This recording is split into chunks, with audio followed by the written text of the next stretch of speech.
Hello, everyone. In this talk, I will talk about how in Turnip, which is a Vulkan driver for Adreno GPU, how we ensure correctness across a wide array of games, how do we prevent performance regressions, and how we recently improved performance in many games. But first, a quick update on Turnip. So our current optimization target is 700 Adreno series, with 750 being the main target. And we support almost all features worth supporting that hardware offers to us, beside probably ray tracing pipelines and mesh shaders. But you can imagine the performance in games that use them on mobile GPU. It wouldn't be great, so it's kind of not that important, but would be cool. And recently, our performance is on par with proprietary driver, at least on Direct3D 11 games, which is a major achievement for us. And correctness, which is also important, is better than proprietary driver, again on the games we tested. So what challenges did we face when testing our driver? Because we have a few unique challenges. The most major one is that our hardware has two render modes, one direct rendering and tiling rendering. And if issue happens with one render mode, it may not happen in another one. And we also have one major fancy feature, which is concurrent binning, which interacts with two other modes and could bring along its own issues. So the fun part, not so fun for us, that CTS conformance doesn't mandate testing in various modes that GPU could run in. So you can be absolutely conformant in direct rendering, which is the mode that CTS would run in by default, and be completely broken in tiled rendering, which is bad, and like probably conformance should kind of mention this. Another major challenge is that we don't have a lot of real-world users, because majority of Adreno GPUs are in mobile phones, and Android phones aren't known for having open source graphics drivers and are not known to be easy to tamper with. So, like, if you don't have root, you cannot even change the system driver. But there are people who use Turnip on Android for emulators and to run PC games, which is a really complex and fun setup. So for example, here is my phone running a desktop game called Snake Pass. It's a 750 GPU, and it kind of runs it on a phone, which is super cool. Another not so big issue is that CTS tests don't test a number of fancy features our hardware supports, like LRZ, concurrent binning, concurrent resolves, and it's rather hard to make tests that actually test those features. Also, conformance test suite doesn't support doesn't use big frame buffers for the majority of the tests, which means tile rendering isn't tested that well, even if we force it. That's what I asked about Ricardo when he gave presentation 2 days ago.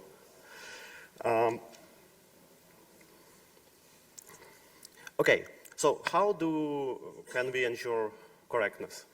Well, running actual workload, which means replaying game traces.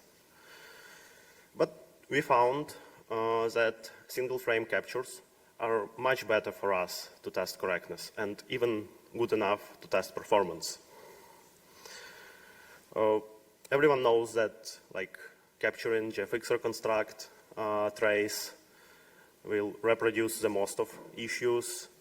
It's probably better a proxy for measuring performance. It will reproduce more issues, but single frame captures have their own benefits. Like they are much easier to gather. For example, you can just enter game, do a capture, change settings, do a capture, change settings, do a capture, and this way you really cover a lot of things in the game. They are much faster to replay, which is great, and they can be easily used to check single frame stability. The biggest downside of long multi-frame captures is that they take really long to replay. For the time it takes to replay a proper long trace of a game, I can replay probably 10 single frame captures. And we think it's much better to cover more games than having like perfect trace to test. Also, they take much more space and can be harder to gather. It depends on the API. As for single frame captures, they reproduce a bit less issues than multi-frame ones. They test less things per game, and a bit tricky to test performance on because they don't saturate the GPU when are replayed. So you need to be more careful how you test performance, but I will talk about that a bit later. So here is an example of result when we compare like before and after optimization on Turnip. It was particularly interesting optimization that produced a lot of changes, and I think that before and after are both correct, but you have to eyeball a lot to find out if something changed. So what exactly do we test? The most important thing we test is frame stability. Like we replay a single frame in a loop and see if the result is the same as previous frames. And because most of issues are under some kind of undefined behavior, most issues could be detected that way. You don't even need to compare with previous runs and so on. If you have undefined behavior, it most likely be visible when just looping the frame, which is really great because we don't need golden frames. We don't need many like fancy features to detect issues. Also, we of course can compare runs between each other and see if something changed. We listen to GPU faults, of course. And another important feature is that we track performance. What do we run? We run D3D8 through 11 traces, with the majority of them being Direct3D11, OpenGL, and Vulkan single frame traces. A single run contains around 360 traces and takes around 2.5 hours on a single HDK. So it can be parallelized further. Like if you run on 4 HDK, it brings time to rather low. And we do 2 passes every night testing direct rendering and tiling rendering, which covers most of the features we have. So what did we found? We found that single frame captures are more than enough to test both performance and correctness. most issues are seen in a single trace, like you make some change to driver, run the CI, and then only a single trace fails. So if we had just 100 of traces or even 50 traces, it wouldn't be enough to detect lots of issues we actually detected. So it's better to have a higher amount of games tested that way than having the best capture. Like even if your frame capture isn't perfect, it's better than nothing. And it's better to have more of them. We found that looping a single frame is a really effective strategy to detect issues. Like, I think 80%, maybe more, issues are detected that way for us. And they are much more easy to reason about. And because of that, and because we test only a single GPU at the moment, we don't even have golden frames and so on. There are a few tooling limitations we ran into. First one is that not all cutting-edge features are supported. It's not a big deal for us because we don't support cutting-edge features. Problem solved. Another major issue which we had to solve is incompatibility between GPUs, because we capture on desktop and run traces on our mobile GPU. So for DirectX 8 through 11, it's kind of just works. For OpenGL, it's also mostly just works.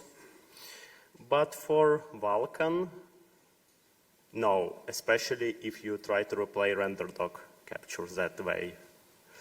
But it can be solved. There is a Vulkan profiles layer, which you can use to have an intersection of capabilities of several GPUs. The one you capture the trace on, the one you replace the trace on, and maybe some else you are interested in. And that way you can produce a correct capture. Okay, mostly, if we are talking about GFX reconstruct, that's enough. If we are talking about RenderDoc, that's not enough, because you have to change memory requirements a bit. But it's easy enough, but not streamlined, unfortunately. And the last issue is that not all tools have a way to obtain a single frame. For example, there was no way to have a single frame for DirectX 9 and 8. Yes, there is a PIX tool from long ago, but it's Microsoft's tool, not open source, runs only on Windows, cannot be used in continuous integration. So we had to write our own trimmers for API trace for DirectX 3D 9 and 8. They are not merged, but they do work, not perfectly, but good enough for our purpose. But I hope we will improve them in the future. So let's talk now about more interesting thing, is how we test performance regression, how we avoid them. As I said earlier, single frame captures are good enough for testing performance, even though they cannot saturate GPU. But another bad thing about them is that we use RenderDoc captures. And as you may know, RenderDoc makes some changes to API calls, like around render passes. So it doesn't map one-to-one to in-game performance. But the direction of change is most likely the same. So if you improve performance in those captures, you improve performance in the game. Magnitude may be not the same, but whatever. We mostly care about direction.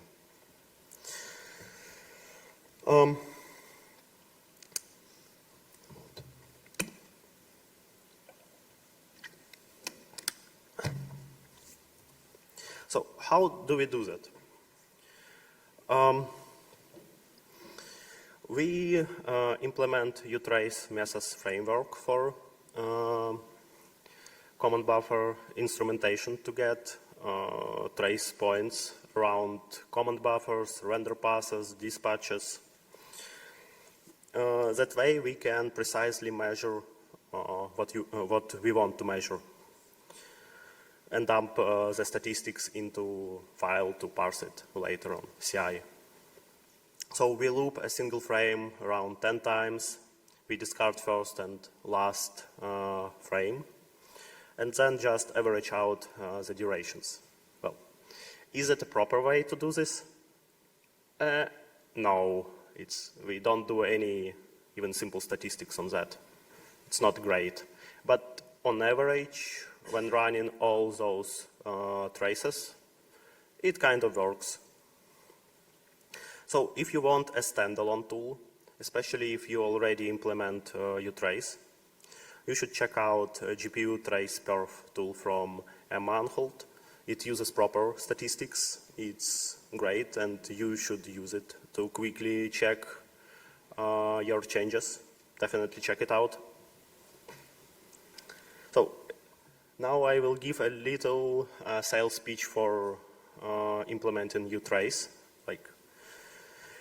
It's already implemented in Adreno, Turnip, Radeon SI, INV, Iris, PanVK, and work in progress in RADV.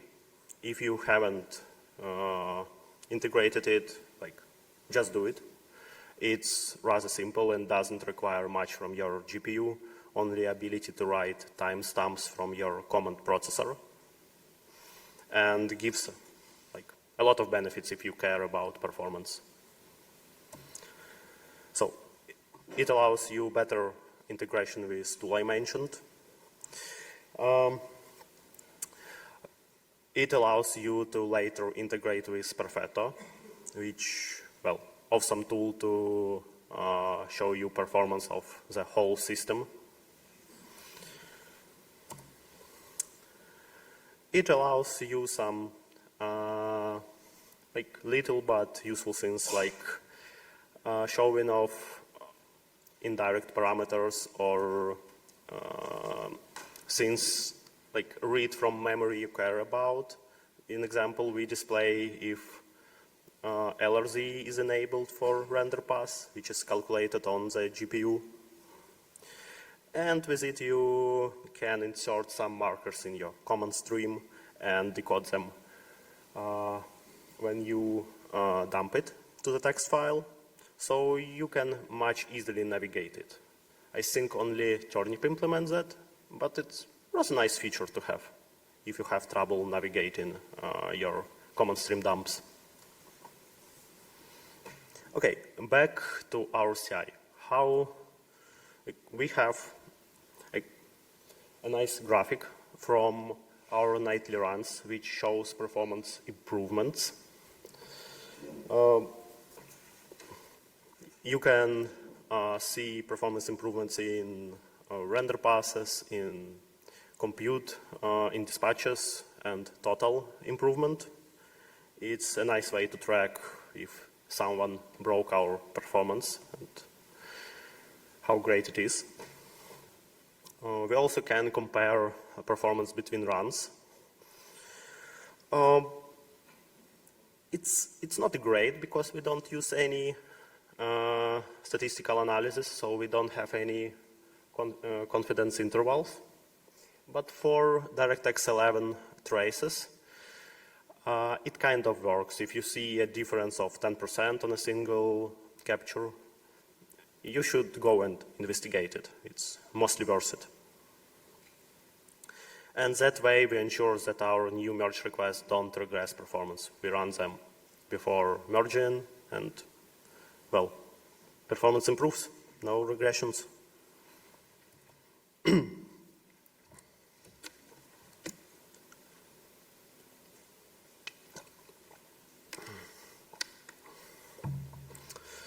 There are a few limitations we faced.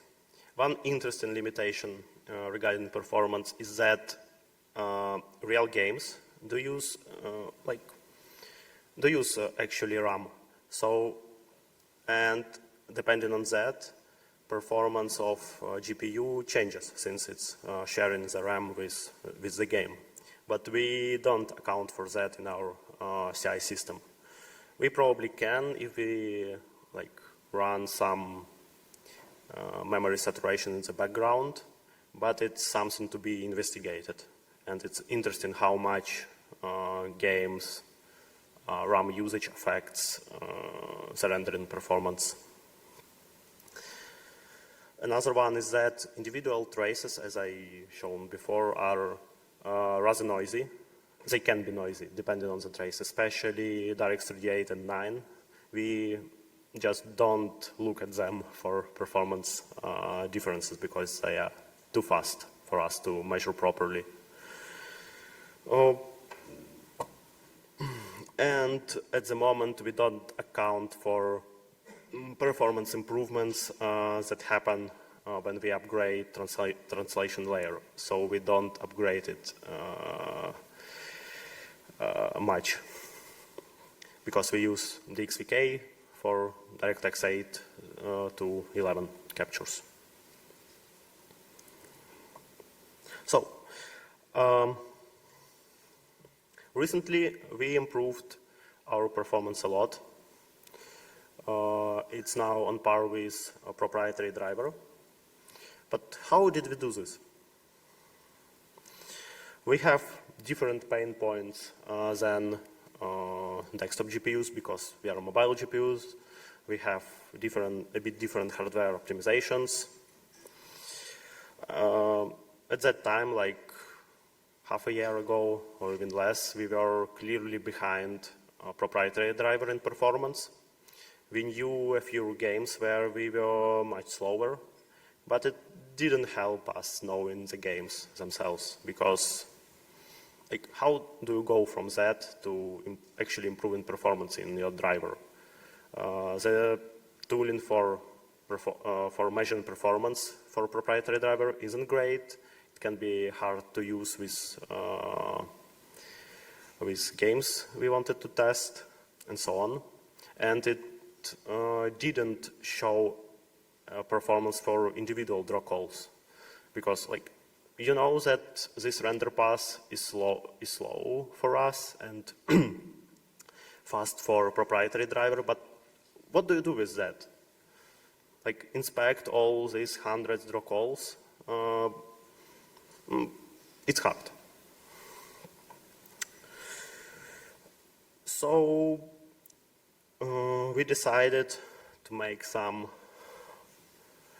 interesting tooling to instrument all submitted command streams and dump all registers we care about for each draw, to dump all performance counters for each draw, for each render pass, for each command buffer, and compare them between proprietary and Turnip drivers to actually narrow down the issue to specific draw calls, to specific render passes, and see where we are slower or faster.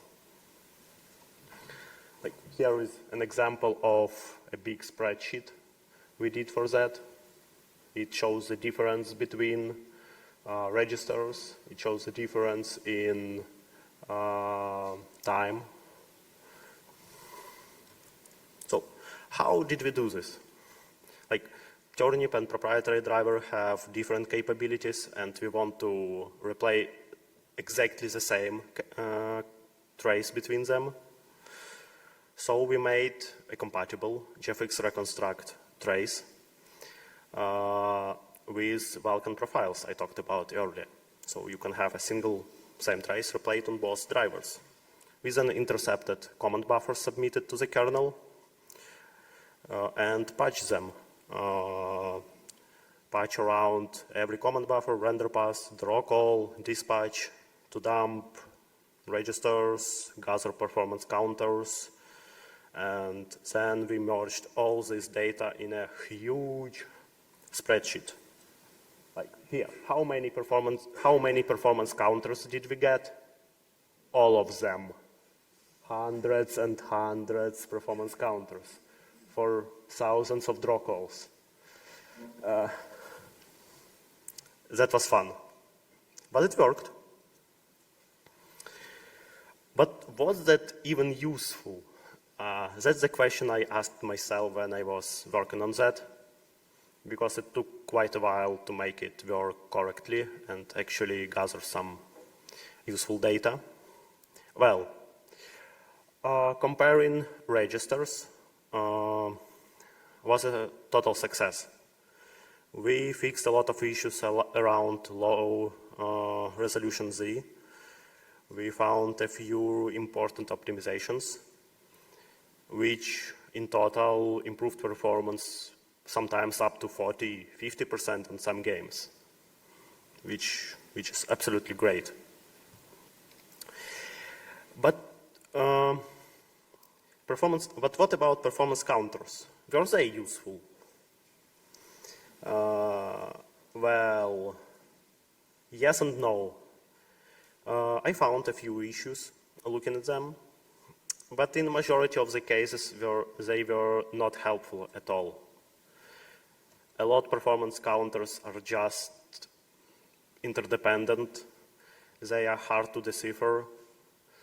And even if you know that, yes, this performance counter is much better on proprietary driver and bad on Turnip, how do you go from that to understanding what's wrong in our shader?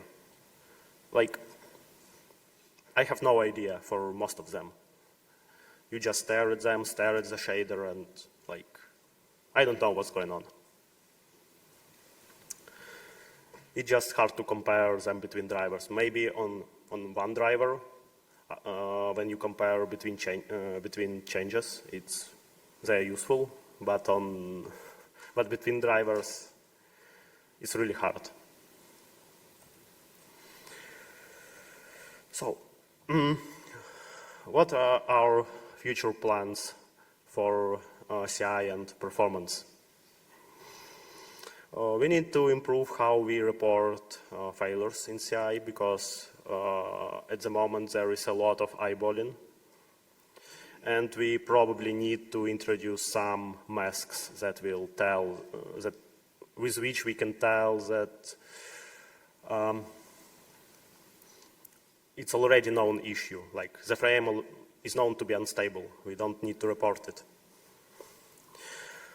Another idea I have is to measure performance counters in our CI, so we would be able to see if some minor optimizations do improve something. For example, if we now run less instructions in shaders, or after some depth optimization we use less samples and so on. Like some minor optimizations could be hard to detect in CI. Also, we need to test DirectX 12 traces.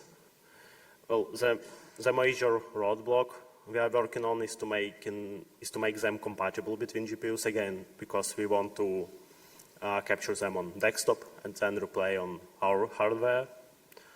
And there is no Vulkan profile layer for DirectX 12.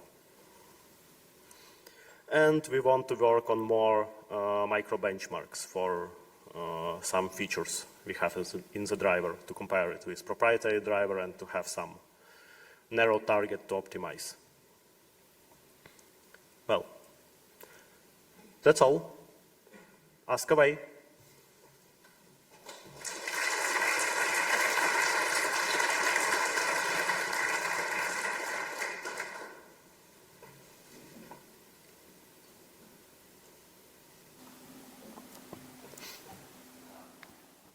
Okay, thanks a lot for the talk. I have a question. How do you address GPU frequency scaling in your CI?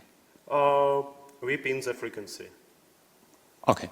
But yeah, there can be issues not with GPU frequency itself, but with that GPU may go to sleep, but we can like increase sleep timeout. There is also some other feature for power saving, but it adds to the noise but it's not big enough for bigger changes in performance. Okay, thanks. Hi, thanks for the talk. I have one question about mostly like you spoke about the undefined behavior. How do you deal with actually non-deterministic rendering? We have it, and currently it is dealt with eyeballing, but I want to introduce error masks. So you will, given a few iterations of the run for that trace, you can gather some error mask with magnitudes of errors at specific locations, do some blurring, and use that mask to not report this issue.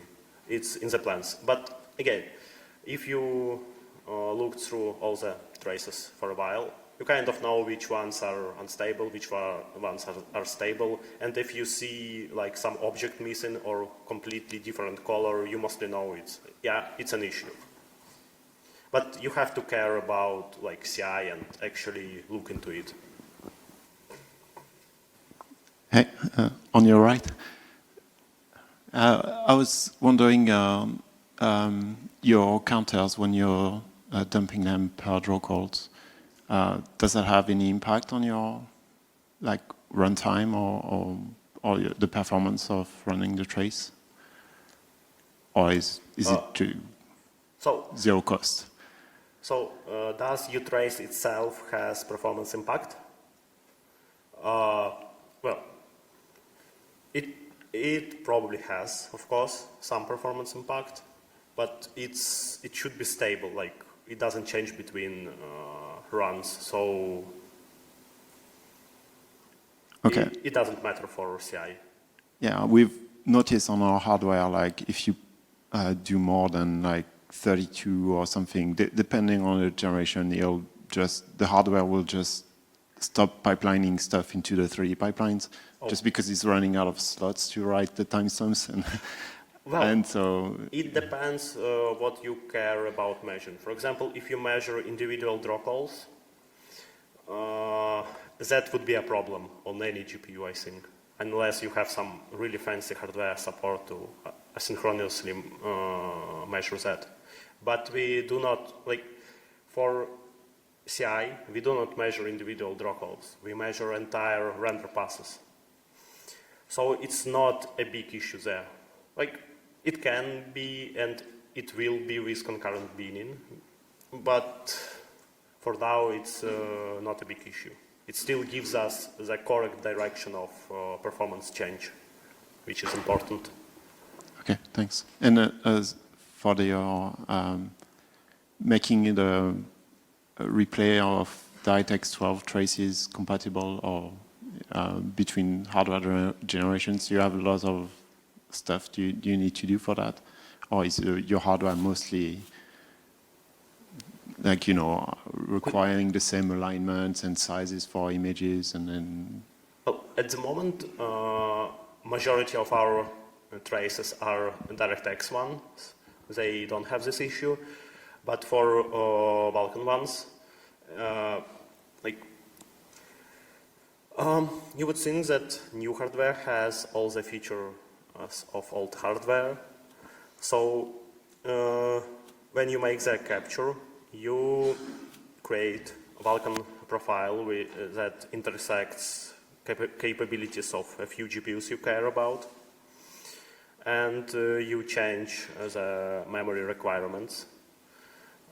So they are like as big, they are too big for all possible GPUs, so you will be able to run the trace on all of them. It's not perfect, but it will cover majority of the cases.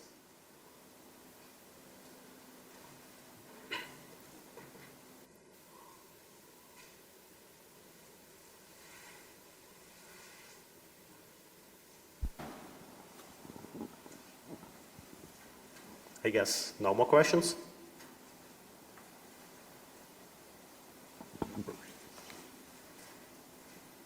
No not sure, was there a hand over there or? Oh. We have 10 minutes left, so if you have any further questions. 1, 2. All right. Thanks a lot, Danylo.